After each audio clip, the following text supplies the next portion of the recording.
litúrgico, queridos hermanos, no es una paralela que va con el año civil, sino que diríamos es como la hebra de oro que va engarzando nuestra historia concreta, nuestro año 1978. Por eso quisiera que tuviéramos muy presente el sentido, la mística, el mensaje que la Iglesia va dando domingo a domingo, y que al escuchar a través de mi pobre palabra este mensaje divino no se tenga en cuenta, como decimos en la misa, no te fijes en mis pecados, sino en la fe de tu Iglesia. Deficiencias humanas puede haber, pero lo que interesa es que a pesar de las deficiencias humanas, el mensaje está iluminando esta realidad. Y si no ilumina nuestra realidad, será una paralela que no se encuentra nunca con la vida. De allí que la homilía, y así se llama, aunque se quieran reír de la palabra, ya es una palabra consagrada para explicar que el celebrante de la misa tiene que aplicar las lecturas que se han hecho a la situación concreta de la asamblea que se reúne, para decirles esto no es consideración histórica, esto es realidad de nosotros hoy. Esta palabra que se ha leído, aunque fue escrita hace muchos siglos, es palabra de un Dios eterno, hablándole hoy aquí a sus salvadoreños, reunidos en la catedral o aglomerados en torno de un aparato de radio, para reflexionar. El año litúrgico se encuentra hoy como cuando el sol se encuentra al mediodía, en su cenit. El tiempo pascual son 7 semanas, los 50 días desde la resurrección de Cristo hasta Pentecostés, que quiere decir plenitud, es la luz de la redención en su momento culminante, es el misterio pascual, es la luz del resucitado, que no ha muerto, que vive en su iglesia y que le está hablando a los que lo siguen hoy en 1978. Hoy terminan los 3 primeros domingos del tiempo pascual, en que la iglesia, como esposa embelesada en el recuerdo de su hermoso resucitado, recuerda pasajes históricos de esa revelación, de esa resurrección. Hoy se ha leído el pintoresco relato de Emaús, que ustedes cantan en una canción de comunión, por la calzada de Emaús. Un peregrino iba conmigo. No le conocí al caminar, pero cuando partió el pan lo conocí. Es él que va conmigo. Desde el domingo siguiente, 4 domingos todavía del tiempo pascual, van a tomar enfoques sintéticos como resúmenes del Cristo que vive. El domingo próximo es el domingo del buen pastor. Hermoso pensar que este Cristo que vive me ama, me conoce por mi nombre, como lo vamos a ver el próximo domingo. Solo quiero adelantarles este detalle, que el Papa ha querido que el domingo del buen pastor sea también el domingo de las vocaciones. Y por eso el próximo domingo, ya desde ahora se los aviso, para que toda la semana sea de una intensa oración por las vocaciones. El Papa expresamente ha dicho que no se trata de pedir limosna, se trata de despertar conciencia en el pueblo, que el sacerdote, la religiosa, el seminarista, todas esas personas que, inspiradas por un ideal de consagración a Dios, lo buscan más de cerca al Señor, son personas que han recibido esa inspiración de Dios, de la vocación, y que el pueblo entero está comprometido a pedir para que no falten en su servicio sacerdotes, religiosas, y gracias a Dios seminarios como el de hoy que se encuentran llenos de jóvenes buscando este anhelo sacerdotal. Mucha oración, hermanos. La oración es la paga para comprarle, diríamos, a Dios estas gracias tan inmensas que se llama la vocación. Y si jóvenes de ambos sexos sienten ese llamamiento, esa vocación a la vida consagrada, esta es una semana muy propicia para pensar mucho en esto. Las lecturas primeras durante todo este tiempo pascual están tomadas del libro de los Hechos de los Apóstoles, ese momento precioso, histórico, en que la vida de Cristo, que ya terminó con la crucifixión en el Calvario, se ha convertido en una vida mística. Es la iglesia, es la historia de la iglesia naciente. Lean mucho en esta temporada de Pascua los Hechos de los Apóstoles, sobre todo léanlos en comunidad, queridas comunidades eclesiales de base. Miren en los Hechos de los Apóstoles la inspiración de esa vida eclesial de nuestro tiempo. Y las segundas lecturas, que siempre es una carta de un apóstol, está tomándola de la primera carta de San Pedro, el testigo fidedigno, el que en esta mañana precisamente aparece en las dos lecturas anunciando al pueblo el gran querigma, así se llama, querigma, el anuncio, la noticia, la gran revelación, que Cristo murió bajo la maldad de los hombres, pero que Dios convirtió ese crimen en redención de todos, porque lo resucitó, y resucitado vive para salvación de todo el que crea en él. Este es el gran querigma de la iglesia, el gran anuncio que seguimos predicando como Pedro. Los predicadores, catequistas, celebradores de la palabra no tienen que salirse de esa gran noticia, que Cristo murió por nosotros y que Cristo resucitó para restaurarnos nuestra vida. Este es el mensaje. Y estos domingos tan iluminadores, tan consoladores, tan llenos de esperanza y de vida en el Cristo vivo que vive aquí en su iglesia, el Salvador lo va pasando en la realidad de nuestra vida salvadoreña. Y aquí es donde, hermanos, mi palabra encuentra tantos obstáculos. No es que yo sea el poseedor de la única verdad, sería un loco si yo quisiera ser el poseedor de la verdad, si quisiera que todos pensaran como yo.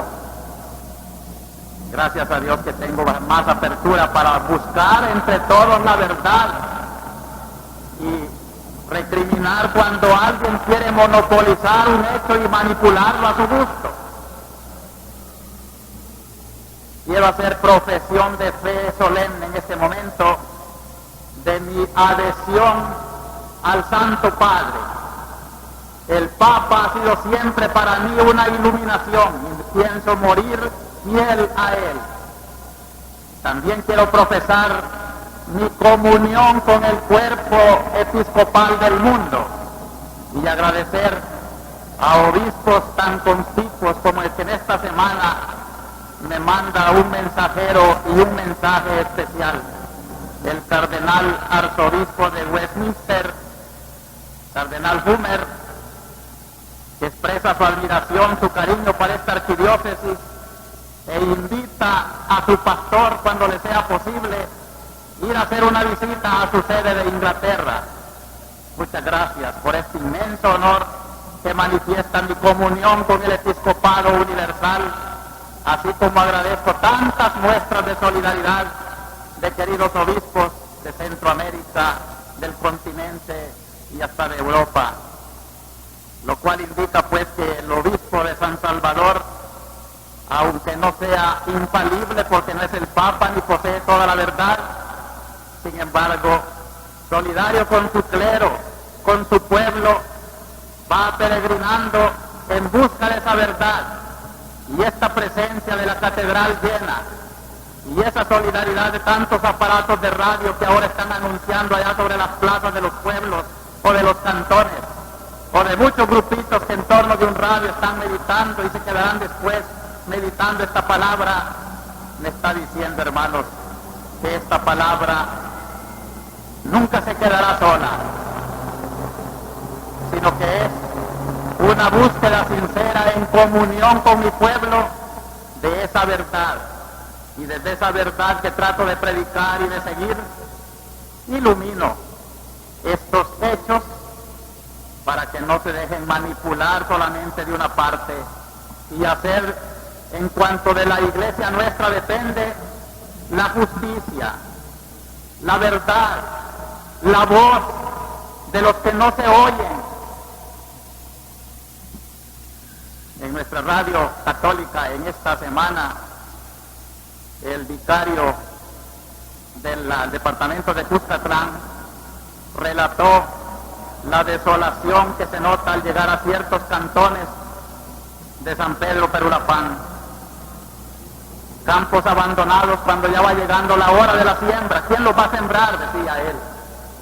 Animalitos huyendo como sin dueños, buches, gallinas, que han desaparecido sus dueños, andan huyendo bajo una que ya es común llamar en esos lugares guerra psicológica. El temor se nota en muchos semblantes y dicen con dolor: nos han robado, nos han matado, nos han herido. Humillados, algunos han salido de la cárcel narrando la crueldad de esos lugares.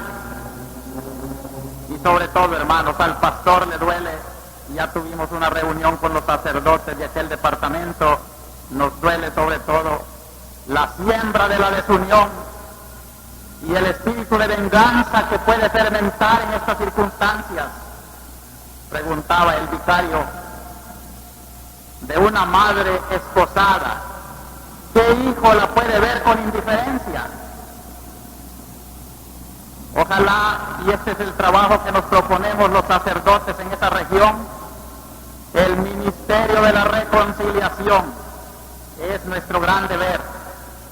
Por eso me duele cuando la calumnia más burda contra mi palabra es que estoy sembrando odio. No tuviera oyentes tan nobles como los que me están escuchando si mi siembra de la palabra fuera siembra de rencor.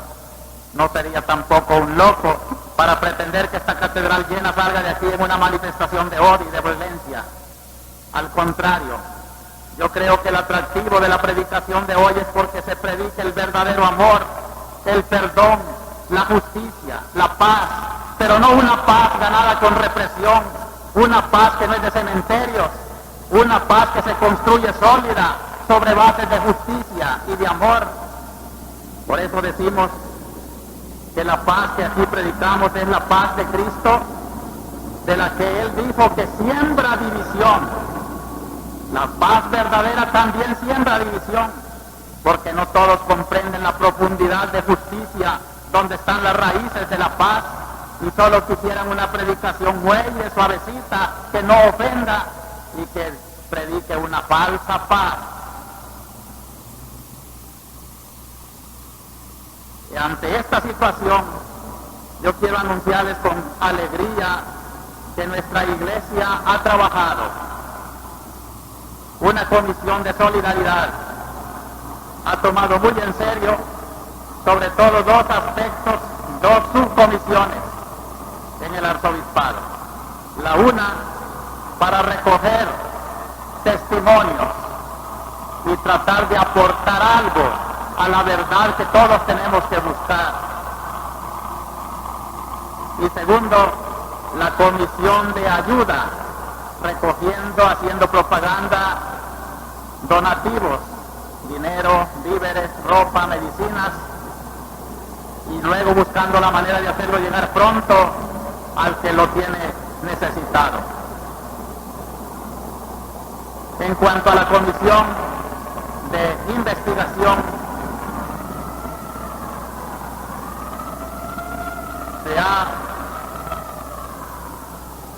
he editado un boletín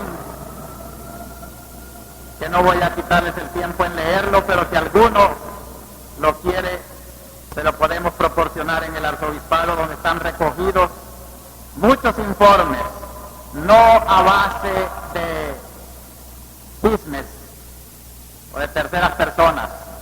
Hemos reclamado que hablen lo que ellos vivieron, lo que ellos han sentido y visto.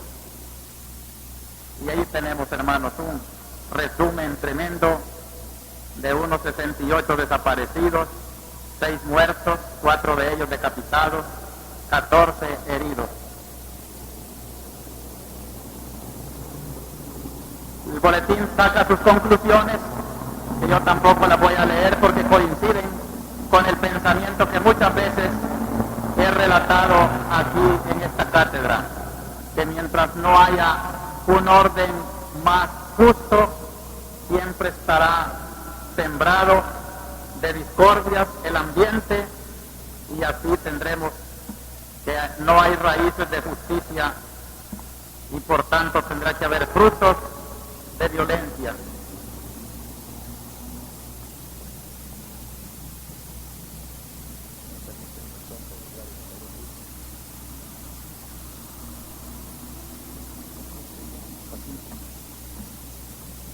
Yo traía para leerles, y es una esperanza, el presidente del Consejo Central de Elecciones, al entregar las credenciales a los diputados nuevos, les dice que piensen en unas legislaciones más modernas, que vean sobre todo la situación del campesinado. Ojalá estos bellos augurios no sean simples promesas, sino que de verdad tengamos entre los nuevos legisladores de la patria gente más comprensiva de que no es con leyes represorias con que se intenta justificar tanta crueldad como se va a hacer el verdadero progreso de la patria, sino leyes, como les dijo el presidente del Consejo Central de Elecciones a los nuevos diputados, leyes que correspondan y que inspiren instituciones y relaciones entre los que tienen el capital y los que producen el trabajo. Magnífico. Eso es lo que hemos clamado siempre, una justicia, unas leyes que sean cauces donde las inquietudes políticas del pueblo y de los hombres encuentren su expresión y no sean tenidas como clandestinas para ser reprimidas tan brutalmente. Si se reprimen, denle cauces por donde salir legítimamente, para que todos, principalmente jóvenes y gente experimentada, sepa aportar lo mucho que cada salvadoreño puede para el bien de nuestra patria. En el orden también de felicitación, quiero agradecer mucho y felicitar a la comisión de abogados, 10 abogados y 7 estudiantes de Derecho, que han tomado en serio la solicitud de una amnistía. Ya presentaron, como vieron en el periódico, su solicitud a la Asamblea, y este grupo de abogados y de bachilleres, yo le diré que es una esperanza para nuestro pueblo. Ojalá que sean nobles como verdaderos hombres del derecho, y espero mucho de ellos, y les animo en el nombre del Señor y del pueblo que sepan hacer justicia y que todos sus conocimientos legales no sean para establecer legalmente atropellos, sino para legalizar posiciones que caminen hacia la justicia, y que sepan ser, lo que dice la Biblia, defensores del pobre, del desposeído, del que no tiene voz. Desde nuestra iglesia tenemos que lamentar el atropello a la iglesia de Monte San Juan y a su querido párroco, el padre Toñito Alfaro. Que sepan que estamos plenamente con ellos en esta hora de prueba. Quiero agradecer la acogida que me dieron en esta semana las comunidades de San Juan Opico, a donde fui a dejar su nuevo párroco, el padre Jorge Salinas. La comunidad de San Rafael Cedros, cuyo párroco, el padre Leopoldo Veras, tuvo la bondad de invitarme a un grupo de confirmación que había preparado y darme una acogida inesperada de escuelas y de pueblo en aquella hermosa iglesia. Y el dulce nombre de María, un pueblecito pintoresco allá en Chalatenango. También me dio una acogida muy fervorosa. Allá están las hermanas oblatas del Sagrado Corazón, a donde llegaron también las carmelitas misioneras de La Laguna, y las dos comunidades compartieron un diálogo con su pastor, estudiando los problemas pastorales de aquella región. Les anuncio también con alegría que en esta semana ha quedado erigida la nueva parroquia en la colonia Mira al Valle. Va a ser dedicada a Nuestra Señora de la Presentación, la bonita imagen que tenemos aquí, la primera imagen de María que se veneró en El Salvador, que estaba en la iglesia de San José, y cuando se quemó la hemos traído aquí, y la llevaremos procesionalmente cuando esté en la iglesia de Colonia Miralvalle, para que sea la patrona y el símbolo del cariño de un pueblo que nació para ser de María y por María de Cristo. Los padres agustinos han sido encargados de esta nueva parroquia, así como la colonia Miramonte está también a su cargo. Les agradecemos y los felicitamos por su trabajo pastoral. Quiero agradecer también como un gesto de comunión la visita que me hicieron los padres paulinos de Centroamérica, reunidos aquí de las 5 repúblicas y de Panamá. Fueron a manifestarme su solidaridad y a decirme que estaban plenamente de acuerdo con esta pastoral de nuestra arquidiócesis. Y todo esto, queridos hermanos, en un marco pascual que yo quisiera que fuera como el núcleo doctrinal. Me alegro mucho cuando otros que no quieren llamarla homilía, me la llaman catequesis. Me da mucho gusto sentirme catequista de la diócesis. He aquí la catequesis de esta mañana. La llamaremos el misterio pascual, porque todas las lecturas de hoy son un enfoque precioso del misterio pascual. El Concilio Vaticano II no se entendería si no se tiene una idea de lo que es el misterio pascual, que le ha dado origen y le da estilo a la iglesia de todos los tiempos. La iglesia no es más que una mensajera del misterio pascual. ¿Qué es el misterio pascual? El concilio lo define así: Cristo Señor llevó a cabo la obra de la redención humana y de la perfecta glorificación de Dios, que prefiguraron los prodigios del pueblo del Antiguo Testamento. Esta obra Cristo la llevó a cabo principalmente por el misterio pascual de su bienaventurada pasión, resurrección de entre los muertos y gloriosa ascensión. Por este misterio pascual, muriendo, destruyó nuestra muerte, y resucitando, reparó la vida. Pues del costado de Cristo dormido en la cruz, nació el admirable sacramento de toda la iglesia. Qué precioso texto. Me parece que es el resumen de las 3 lecturas de hoy. Y si comprendemos un poquito el misterio pascual, hermanos, tendremos también cariño y gusto para venir a misa todos los domingos y celebrar la Semana Santa como una fiesta pascual.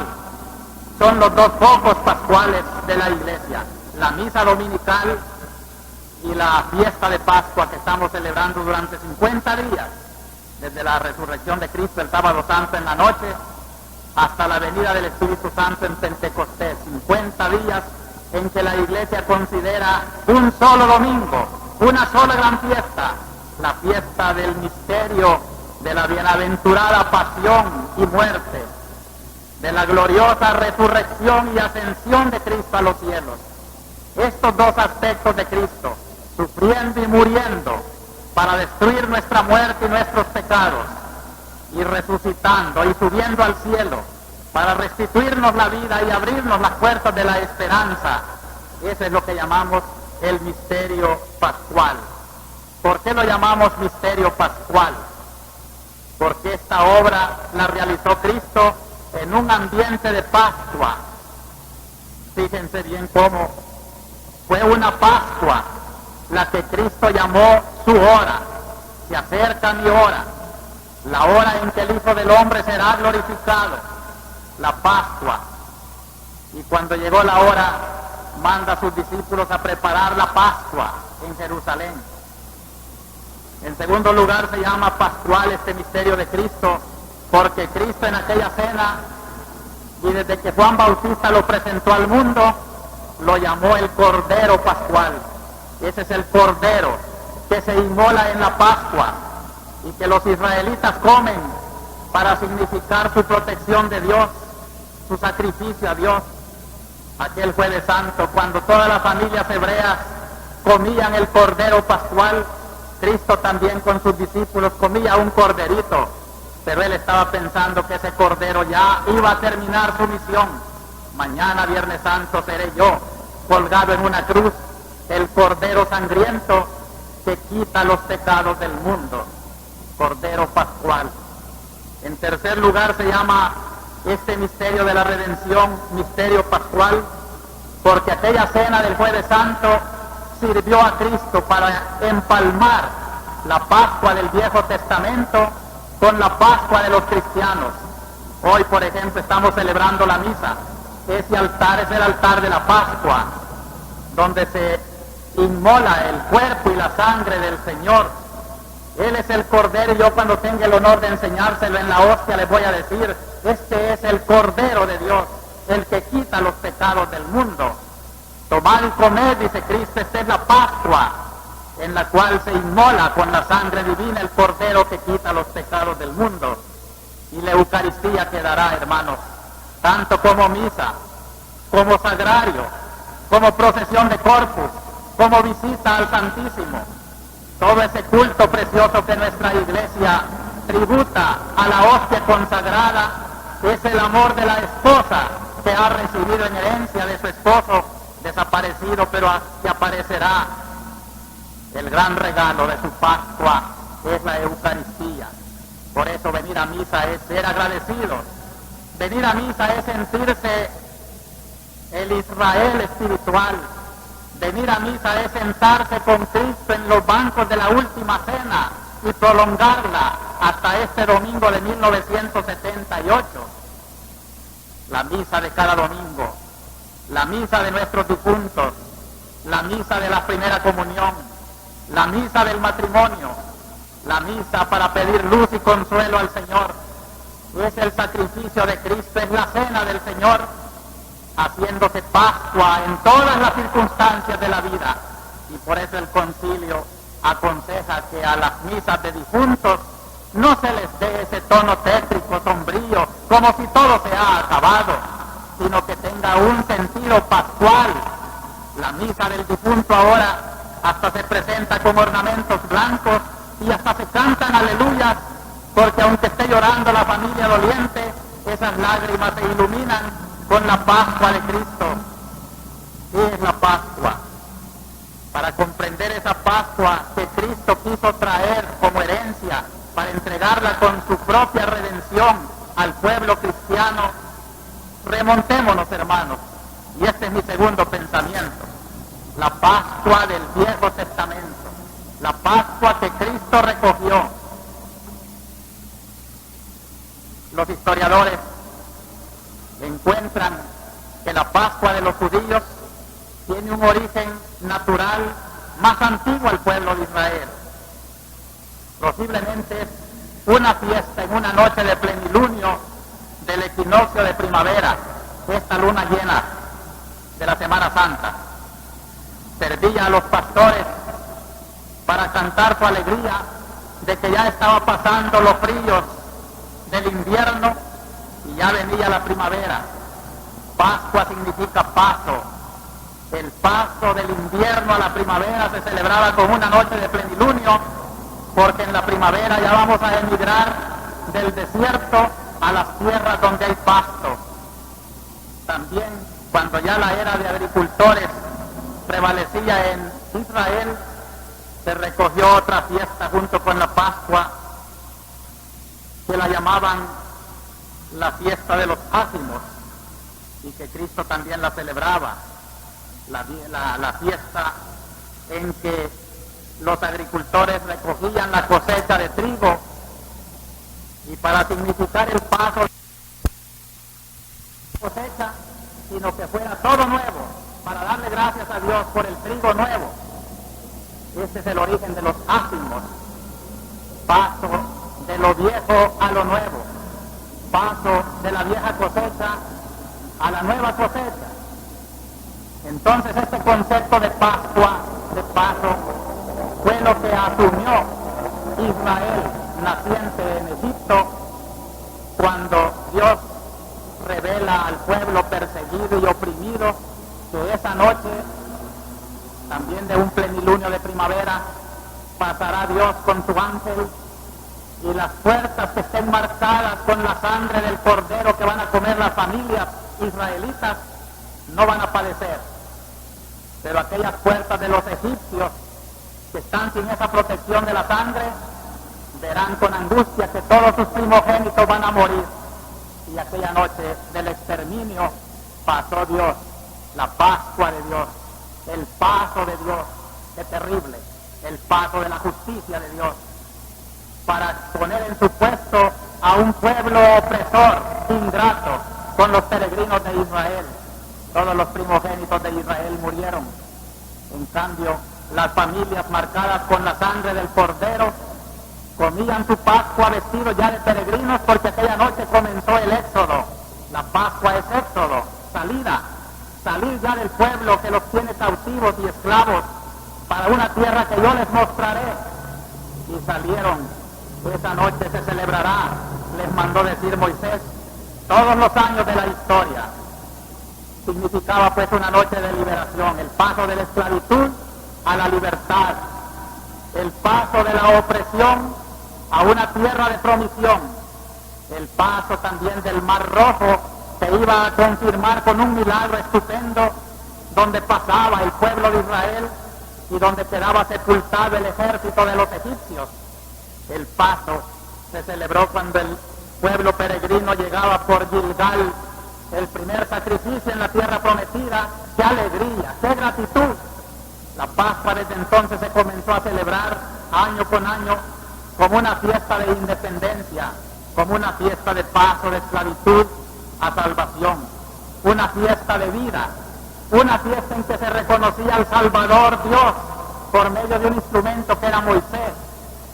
Era una fiesta de agradecimiento a la que se fueron uniendo otros elementos bíblicos, por ejemplo, la creación del hombre, la alianza, el sacrificio de Isaac. Todo esto venía enriqueciendo como un río que nació pequeñito y que llega torrencial a la plenitud de los tiempos. Cuando Cristo celebró su Pascua con sus discípulos, era toda esa historia la que venía. Y ahora comprendemos el sentido de nuestras lecturas de hoy. La Pascua cristiana, la Pascua que Cristo celebró asumiendo todos esos símbolos del Viejo Testamento para llenarlos de la realidad redentora que Él iba a realizar con su muerte, con su resurrección y con su ascensión a los cielos. La Pascua es ese misterio de Cristo, porque en ese Cristo muerto por nosotros, resucitado por nosotros, viviente por nosotros, eternamente, nosotros vemos el estilo de nuestra iglesia. No comprenderá a su iglesia el católico que no tiene idea del misterio pascual. Por eso he querido que en el ámbito de esta Pascua de 1978, vivida en El Salvador, muy parecida a los israelitas de Egipto, recordemos que Dios va con nosotros. ¿Qué significa para los cristianos la Pascua que Cristo nos dejó? Y este es mi tercero y último pensamiento. La Pascua cristiana tiene estas 4 características. Una Pascua que es causa de nuestra salvación, una Pascua liberadora. Segundo, una Pascua sacramental, signos que ahora encierran y ocultan realidades divinas que no vemos. Eso es lo sacramental. Tercero, Pascua eclesial, Pascua comunitaria, Pascua que no la tiene que vivir individualmente cada hombre, sino en pueblo, en común. Y cuarto, Pascua escatológica, Pascua de esperanza, Pascua liberadora. ¿Qué quiere decir? Es lo que nos dice hoy en la primera lectura San Pedro predicando su primer sermón del cristianismo, rompiendo las ataduras de la muerte. O cuando dice en su epístola de hoy, os rescataron. ¿Y de qué nos rescataron? Nos rescataron de un proceder. Ya sabéis con qué os rescataron, dice la epístola en el versículo 18. De ese proceder inútil recibido de vuestros padres, no con bienes efímeros, con oro o plata, sino a precio de sangre de Cristo. Esta es la redención. Un rescate que no se compra con oro ni plata. Por eso, ahora fijémonos en el Evangelio. En el versículo 21, decían los discípulos desengañados, desilusionados, que iban para Emaús en la tarde de Pascua: nosotros esperábamos que Él fuera el futuro liberador de Israel. Y ya ves, hace 2 días que sucedió esto. Esta es la desilusión cuando se buscan liberaciones temporales. Hermanos, yo quiero insistir mucho en esto, porque me están acusando de que yo predico una liberación revolucionaria de la tierra. Nadie cree esta tontera. Pero yo quiero afianzar una vez más que la liberación que yo predico no es esta que llevaba desilusionados a los discípulos de Emaús. Los mismos apóstoles, cuando iban acompañando a Cristo para su ascensión, le preguntan: Señor, ¿ya vas a liberar a Israel? Era una esperanza política, una esperanza de tierra, una esperanza miope, sin horizontes. Es la esperanza que tienen muchos movimientos liberadores de nuestro tiempo. Los que no esperan con la esperanza cristiana, sino que creen que lo van a resolver todo a fuerza de violencia, de odio, de luchas de clases. Esa no es la liberación de Cristo. Esa no puede ser la liberación de la Iglesia. A estos discípulos que iban con esta ilusión tronchada, Cristo les dice: que necios y torpes sois para creer lo que anunciaron los profetas. Un cristiano no puede olvidar que la verdadera Pascua que él celebra todos los domingos en su misa, que la verdadera esperanza que él como cristiano abriga en su corazón, es una liberación del pecado, una liberación que nos hace verdaderamente romper las cadenas que nos atan íntimamente y que nos aseguran romper también las cadenas de la muerte y del infierno y tener la santa libertad que tienen los hijos de Dios. No hay hombre más libre que el que se ha liberado del pecado, del temor de la muerte y del infierno, porque sabe que ama a Dios y sigue a Cristo, que está vivo y que le dará la verdadera liberación. La verdadera liberación es la que Cristo comenzó a analizarles a los discípulos de Emaús. No era necesario, les pregunta, que el Mesías padeciera todo eso y así entrar en su gloria. Y comenzando por Moisés y siguiendo por los profetas, les explicó lo que se refería a él en toda la Escritura. La redención, la liberación que la Iglesia predica y espera, no es una liberación que desilusiona. Aun cuando las cosas salgan mal, aun cuando haya que morir en una cruz, aun cuando haya que ser torturado y muerto en la indignidad de quienes no quieren el grito de la verdadera liberación, son episodios de la guerra de Cristo salvando al mundo. No olvidemos, hermanos, que la redención todavía se está haciendo y por eso morimos, por eso hay cementerios. Si Cristo triunfó de la muerte, ¿por qué mueren los hombres? Por eso, porque no está terminada la redención. Y San Pablo ya dice: la última enemiga de Cristo en ser vencida será la muerte. Esto que nos ha dicho San Pedro en su epístola de hoy, el Cordero que fue anunciado antes de la creación y que vendrá al final de los tiempos. Hermanos, si vivimos en el tiempo, si estamos construyendo, cuando se está construyendo un edificio, no queramos desilusionarnos por ver allí andamios, materiales revueltos, que se está construyendo. El día de la inauguración quitaremos andamios, barreremos bien y veremos qué construcción más hermosa. Así es la liberación de Cristo. Se está trabajando ahora.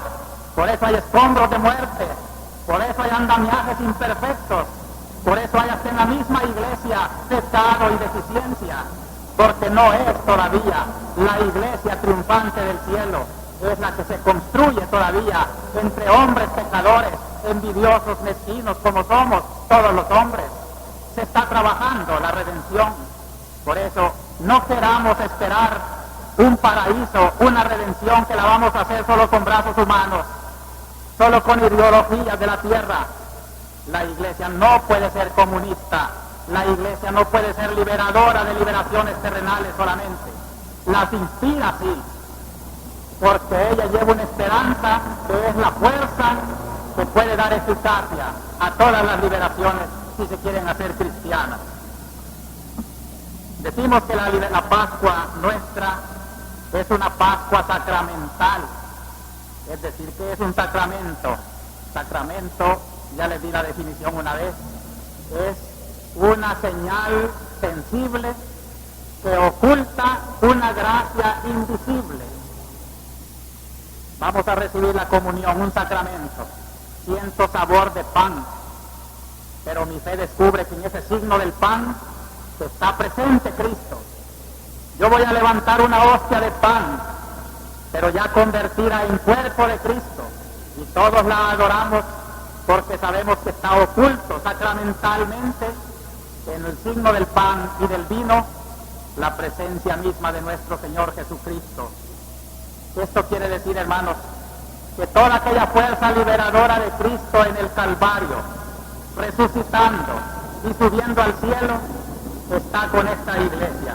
Ya les leí al principio el precioso pensamiento del concilio, cuando dice que del costado de Cristo dormido nació el admirable sacramento de la iglesia. La iglesia es un gran sacramento, es la presencia de Cristo en el mundo. Ustedes, hermanos, yo, seamos santos, transparentemos la presencia de Cristo liberador en el mundo. Esto es ser sacramento. Sacramento también porque en cada sacramento que la iglesia da es Cristo que va presente con su fuerza, con su vida divina. Quiere decir que el cielo ya está en esta tierra, que el reino de los cielos ya está en medio de vosotros. Todo aquel que cree en la vida sacramental de la iglesia, todo aquel que lleva a bautizar un niño, el que confiesa para perdón de sus pecados, sus propias culpas, todo aquel que viene a misa con una fe y una esperanza de apoyar en Cristo sus problemas, siente que Cristo resucitado y glorioso vive aquí en esta iglesia, sigue perdonando, sigue triunfando en la muerte, está trabajando la gran liberación de los hombres.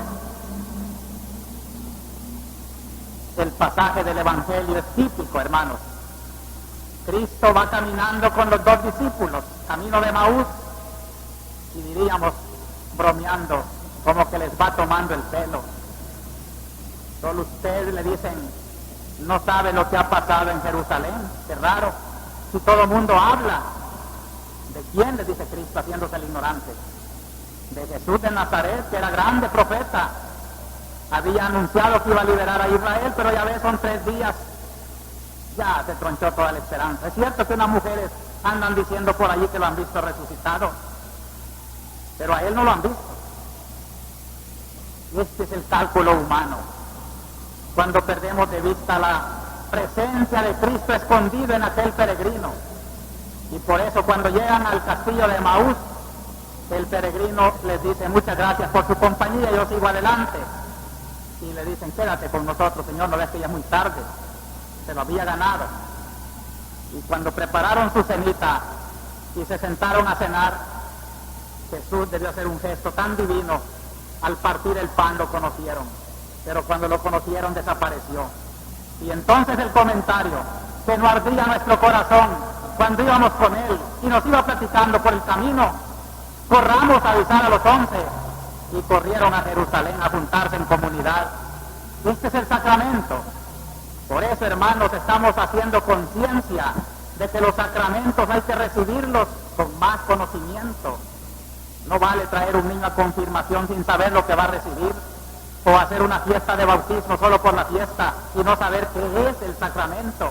Va pasando Cristo disfrazado de peregrino y no lo conocemos, como aquella bonita canción: soy el Señor y no me conocéis, soy vuestro Dios que está presente en la misa de domingo y os aburre mi misa.